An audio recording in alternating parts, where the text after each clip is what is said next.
What's up, guys, and welcome to another episode of Stay Hot Shots, where we'll be reviewing everything and anything. Today, I'll be talking about Rams head coach Sean McVay. Is he the best head coach in the league? What makes him so great? What can you expect in the future from him? So, let's get right into it. Let's go 11 taco right here, 11 taco. Jared Goff is now going to be a member of the Lions. If Sean McVay can't fix you, then that's a huge red flag. What happened with you and Jared Goff? So Sean McVay obviously came into the league and found instant success. He took Jared Goff, a quarterback who put forward one of the worst rookie seasons of all time, and immediately turned him into a guy who was putting forward, top 10 overall seasons, a guy who was paid one of the biggest contracts in the league, a guy who kind of saved Goff's career, brought him to the Super Bowl with Todd Gurley and that offense, high-powered offense.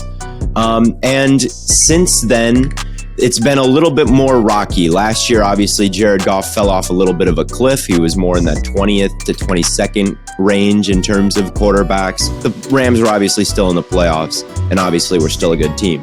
And what is it about Sean McVay's scheme that makes things so effective? Well, when you think of young offensive minds, usually you think spread offense, usually you think like air raid. That's not really what Sean McVay is. Everything is a little bit more condensed. The Rams were near the bottom of the league in shotgun rate, all right? They condense everything, and it makes everything seem like it could be a run or a pass. They're always high in the league in play action. They use motion. A play that looks exactly the same could go to two different guys. There's so much confusion going on, and that's why the Rams offense is usually so good. Another example of how good Sean McVay is as a coach is Kupp, in my opinion. There's Matt Harmon, who does reception perception. He tracks success rates that wide receivers have versus man, zone, and press coverage. Kupp continually ranks near the bottom of the league in success rate versus man and press coverage, all right? But he's still a very effective wide receiver for the Rams because Sean McVay uses him in motion a lot. It's hard to press a guy when he's moving around. It's hard to press a guy when he's in the slot and even in some tight end looks. He puts his guys in the situations to succeed. Now, last season, things started to fall apart a little bit for Jared Goff, and I think McVay was clearly pretty sick of having to hold his hand, of having to kind of baby him and call the perfect thing every time.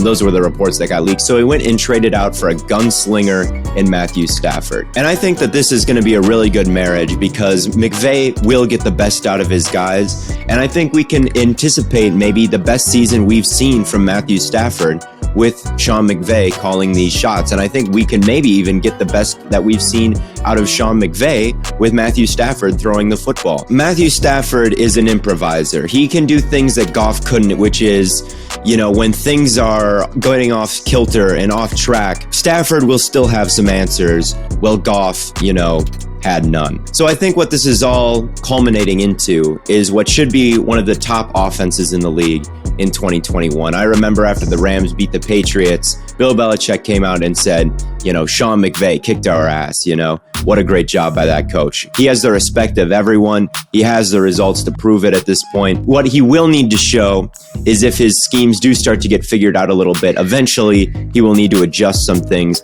but he has shown growth in this league.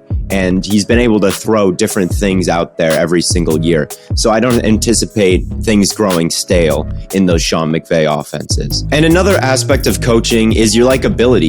The players got to rally around you. What comes to mind for me, this might be Joe Philbin slander, but you get sometimes these old quiet guys who aren't going to do much to rally a team. Sean McVay is young. Sean McVay can relate to a lot of these players. Sean McVay has this youthful exuberance about him that guys, I think, want to play for and guys want to be around, and it creates a good culture. And that's another important thing for a coach is creating a good culture. Sean McVay, I think, has done a good job doing that as well. One thing I did find a little bit questionable is I know he hired Andy Benoit to be an assistant for him this year. And Andy Benoit was a writer for a long time. And I just remember him saying that he would take Jacoby Brissett on his contract over Russell Wilson on his, which I thought was a little bit, he said some questionable takes. So, I kind of raised an eyebrow at that hire. But really, that's the only severe black mark I can find on Sean McVay's record. And in the long run, that probably won't matter too much to the success of the team. But that is just something to keep an eye on. That was a little bit of a strange decision to me. But overall, nothing but good things to say about Sean McVay. as a head coach. All right, guys, so that just about does it for my Stay Hot Shot. I hope you learned a little bit about, Sean McVay's system here and why I think he's so good. Be sure to like, review, subscribe, and come back next time for another Stay Hot Shot.